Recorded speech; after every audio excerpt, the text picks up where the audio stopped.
Hey guys, it's Looch, and I'm talking to my friend Cecilia Johnson, and she is here to talk about the podcast, The Current Rewind, and it's in its second season. Cecilia, miss you. I miss you. I You've gotten do. married. I have. What else has happened? Everything? Let's see. This rewind thing is a process. Are you from Minnesota? Yeah, I am. You are. Okay. So were a lot of the names and players and things that were being talked about and referenced brand new to you, or were you just researching them as they were brought up? Generally, I had some grounding, some understanding. Well, for the first season of the current rewind, we kind of went all over the map. Like we did the Andrews sisters, who actually were born in Minneapolis or born in Minnesota. And we did like Pachyderm Studio and a story about Tusaik Lee, the rapper who Mhm. did music with his grandma. But for this second season, we're just doing an arc of First Avenue stories. So we're like, how can we make this interesting? Not just rehash the same old stories. And Yes. we ended up picking 10 dates. Most of them are shows, but then there's like the bankruptcy on November 2nd, 2004, which is obviously no shows happening. And we kind of made an arc out of these 10 dates. So I had familiar with kind of, a lot of them. Like opening night was like, all right, we'll do opening night, even though maybe It's been covered most and of the stories, yeah, it's been yeah. covered, but hey, it's a foundation. But then I had no idea about the Ice Cube show on March 4th, 1991.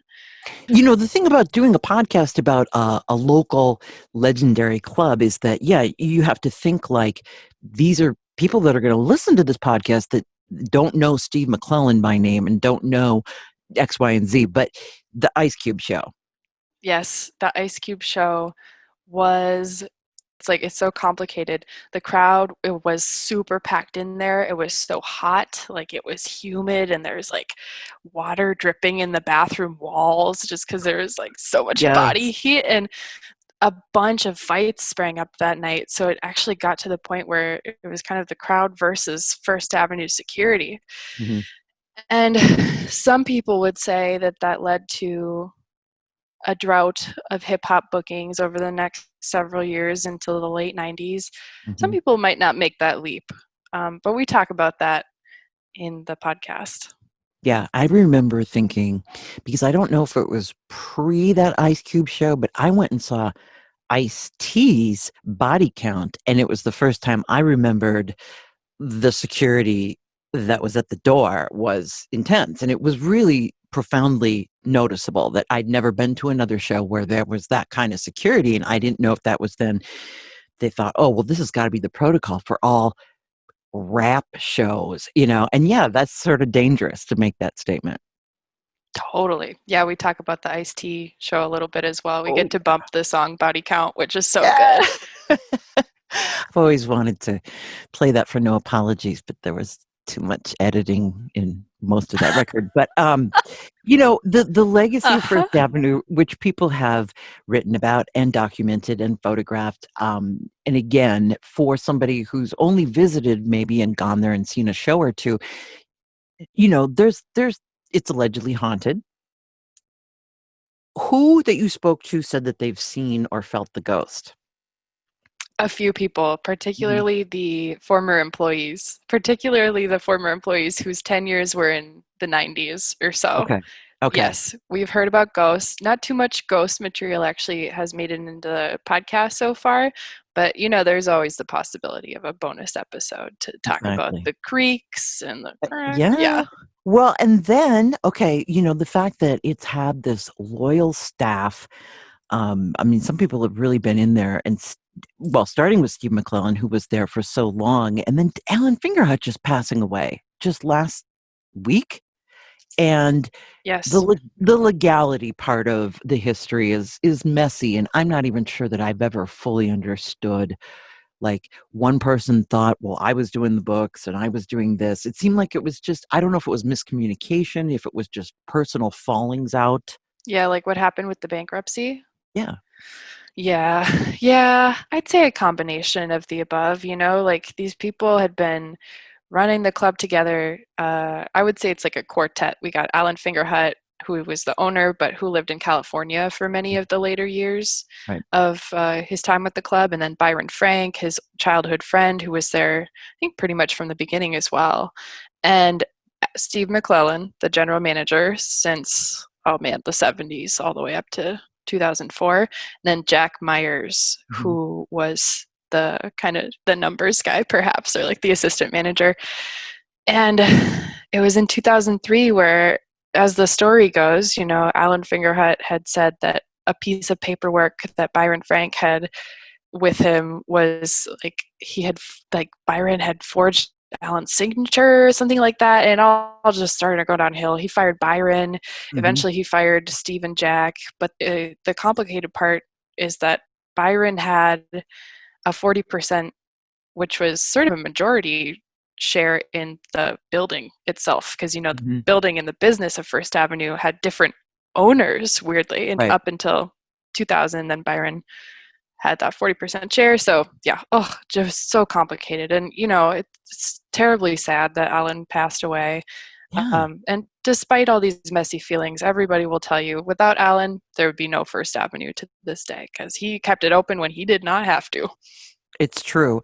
And, we've heard the stories of the earlier days when they were booking acts and shows based on just like personal taste and gut instinct and sort of the tastemakers of Kevin Cole and Roy Freedom, who both in old footage and old photographs look like waterbed salesmen. It's like they just happen to be captured at whatever year that was, and it's like, wow.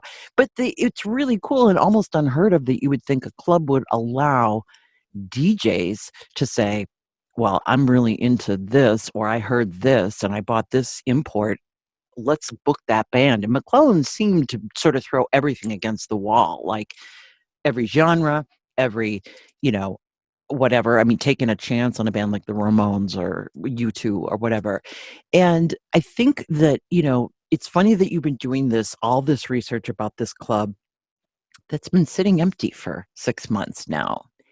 And I mean, you have to probably give me a pep talk. So everybody's worried about the live venue industry of live music. And yet I think personally, we think First Ave's gonna make it through. We're gonna be back in that room. Right? I mean, where do I even start? This goes through my head, every day, whether Always. it's a work day or a weekend or a Mhm. day when I just want to have had a long day and I just want to go see a show. Yeah. Um, well, something I talked about in the trailer once we were in the middle of the Mhm. coronavirus deal is that these stories do give me inspiration. Like, having learned about sometimes the dysfunction of this place over the last 50 years and everything that they've gone through, Right. I'm like, if they can make it through the last 50 years, Yes. we gotta get another 50, right? Yeah, I but know. but then, at the same time, Dana Frank is now the owner, and she's like, yes, but you have to make it happen. Like, the club hasn't made it through the last 50 years because they were just skating. It was like people stepped up, you know? And it's interesting because since the pandemic, I mean, First Avenue's gotten really creative in terms of well, now they're offering get married at First Avenue, which is actually very cool, and I think it would appeal to a lot of people. And it's sort of, they're not the only club, clearly, that's feeling this desperate pressure of like, what can we do to maintain until it's safer to open up? But had to get creative, and I think people almost look to them to be creative about their merch or whatever they happen to be doing for the last 6 months to keep people on their website.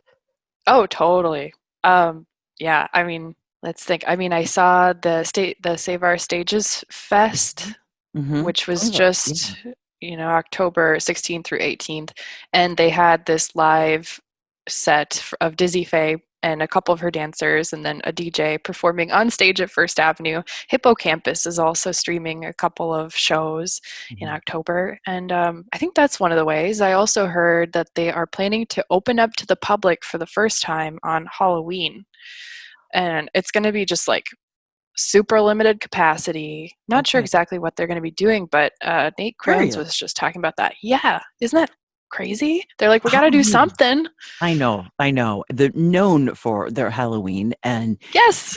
I also feel too like when people, it's just a terrible cliche, but it's like not appreciating what you have until it's taken away. I want to know what the first show you saw at First Ave was and what the last show was. All right. The first show was Punch Brothers, Mm, and I went to it because I was listening to The Current way back when, and I was like, okay, I'm over 18 now. Let's go see the Punch Brothers. My last one was probably Dessa in, I think it was late February yeah. 2020. I had been at 100 Gex at the Fine Line earlier in the evening, and then a whole bunch of people were like, let's head down to the Dessa show. And I was like, okay, I'll tag along. So I really could not have asked for a better evening for a last evening of seeing shows. It was really wonderful. When you were interviewing all these various staff members throughout the years at First Avenue, and everybody has sort of their own idea of what was maybe the peak. And I can remember an interview once with Dan Corrigan, house photographer, saying, I don't even think the peak has happened yet. Everyone was I like, love that. yeah, everyone was like 80s, Soul Asylum, Husker Du. And he's like, yeah, great stuff. I believe that peak hasn't even happened, which I love the idea of that, that it is true. I mean, there's sort of the hierarchy of a band working their way from playing the entry to finally getting to the main room, and it's just interesting for me to see that when bands come into the current and they're playing a show at First Avenue, I mean, the reverence and the respect and familiarity and just like, can't wait to see Conrad. Everybody, I mean, I don't know if that's like that in most cities in terms of a club's relationship to bands. Yeah, yeah. I mean, there's definitely the history there. It's like you have this relationship with so many people for so long, or that you have the reputation of having had those relationships. And as far as the peak, I just don't know. Like, I love that question. And some Yeah. people would say the 80s. Some people would say the 80s pre-Prince, because as Steve McClellan tells it, they wanted to have regulars, folks who would just be like, I don't know what's playing at first or what's going on at First Avenue tonight, but I'll Mhm, swing by. And they mhm. built that up. They had that in the early 80s. And then Purple Rain happened, and then the tourists started coming in. And Totally. then you had the 90s where, like the Sonic Youth, Nirvana, these alt rock bands who were playing First Avenue became mainstream. They blew up. And then I'd say, like, I've only been at First Avenue since, like, I've only been at First Avenue post bankruptcy. So I don't Mhm. know what that pre 2004 really felt like, Right. but I've really enjoyed going to shows in the new era of First Ave post 2004, owned by the Franks. Well, it's interesting because an issue that certainly I remember seeing some documentation about some of those earlier nights when they would have one designated night is like, this is industrial music, this is funk music. And it seemed predominantly that the audience was Black that went to the more funk night. And I've always wondered how they felt about their integration of their concert goers in terms of, does it specifically have to do with the band that's booked or the club's atmosphere? Yeah, I mean, I don't think I can even answer that sufficiently, Yeah. like having had that limited show going experience, but Mhm. I do think that demographics are something that they pay attention to. Mhm. I think, I mean, just personally, I really noticed a shift in demographics. And so, like, it's one piece of evidence that maybe it does depend by night. Mhm. When I went to the Kehlani concert honoring Lexi Alger back in, I think, February Mhm. 2020. So I love Kehlani. I think she's an incredible artist. And I think it's so amazing that such a artist with such stature would fly into Minneapolis, do this tribute show to Lexi Alger, who collaborated with her. Mm-hmm. But yeah, the demographics were a lot different, to be honest, than a lot of the shows that I go to. Like many, many younger people. I would say I was one of the older people in the room, which is like, Mm-hmm. Yeah. yikes, you know, for me. And tons of kids of color and just like all sorts of folks. Versus, yeah, you can definitely get like that kind of older white dude rock and roll sort of crowd. But So, do you feel now that you have do you feel a sense of completion, or I mean, it is an ongoing story, and it is a legacy that's got legs. I mean, do you feel a sense of completion with the podcast, or do you just feel like no, there is way, way more to do? there's more. I mean, I feel like that's the researcher's curse, right? You go back in time and you look through all this stuff and you're like, no way, this, and then it goes to that, and then you're like, I had no idea. Mm-hmm. But we just had to focus in on those 10 dates. But it is funny because we keep adding bonus episodes. Like Right. at first there was just going to be one bonus episode about the stars, and then we were like, oh, let's turn this Mark Weed interview into a bonus episode. Mark Weed talking about First Avenue and his time there. Mm-hmm. And then we were like, oh, you know what, we should really do a coronavirus, like what's going on during coronavirus episode. Mm-hmm. And now a fourth bonus episode is Steve McClellan and Leanne Weimer talking about their Thanksgiving tradition at First Avenue. It's just going to be a shorty, but it'll be in the feed the week of Thanksgiving. I'm glad you brought Leanne up because it's interesting because I think sometimes she doesn't get the credit because she sort of fell somewhere between Chrissy Dunlap and Sonia, right? And Maggie McPherson too. Yeah. Yep. Maggie McPherson. Yeah, there's all these incredible women, you know, Yes. who like don't necessarily always get the shine, but that's another thing. Yeah. With Leanne specifically, big sigh. I felt that.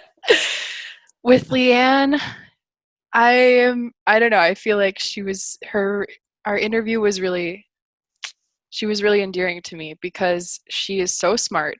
She Mhm. came along as one of Steve's, you know, quote, adult caretakers or whatever. You know, Steve was like, I'm going to come in, do this interview for the podcast, and then I'm going to bring Leanne with me so I don't say anything stupid. So she has Right. my back. Right.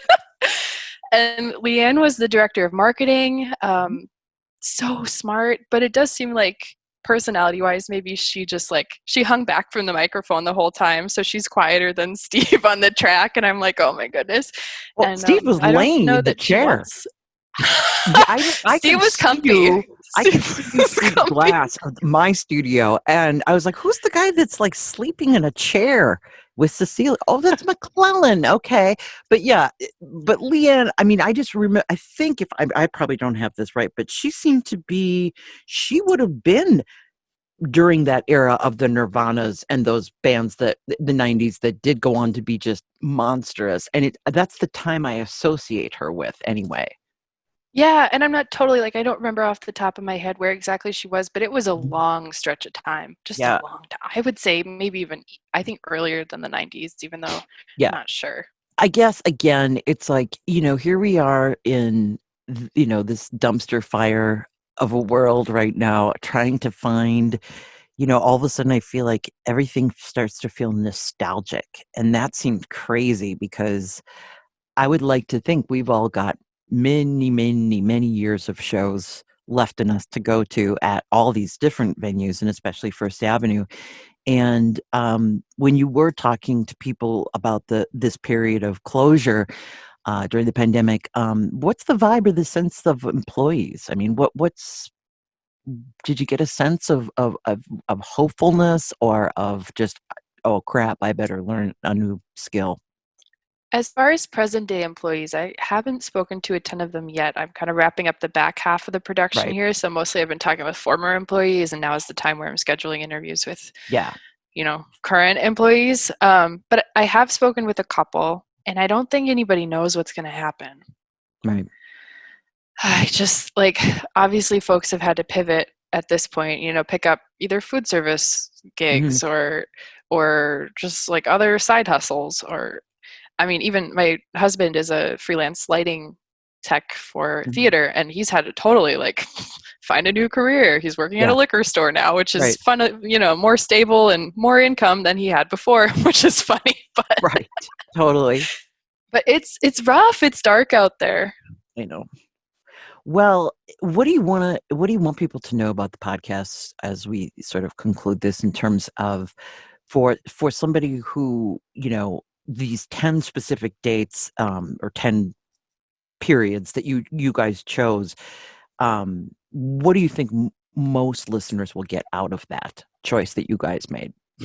I think it's a good mix. I'm proud of the curation of these 10 Mhm. dates because we have a mix of genres, we have a mix of sources and of eras, and yet there's this through line through it all. So, like, theoretically, you could drop in just for the Sonic Youth episode or just for the bankruptcy or whatever, but I hope Mhm. that if folks try one, they'll be like, oh, I gotta start from the beginning because Yeah. it's, um, I think the episodes are dense in a good way, like packed with research and just like I feel fulfilled as kind of a journalist about that. And there's all these other character. I have a lot of fondness for pretty much everybody that we interviewed. Well, Cecilia, it's good to see you. And yeah, this is crazy, but I mean, I want people to listen and I want people to learn, and I want people to have the hope that, yeah, we're going to be back there sooner than later. Me too.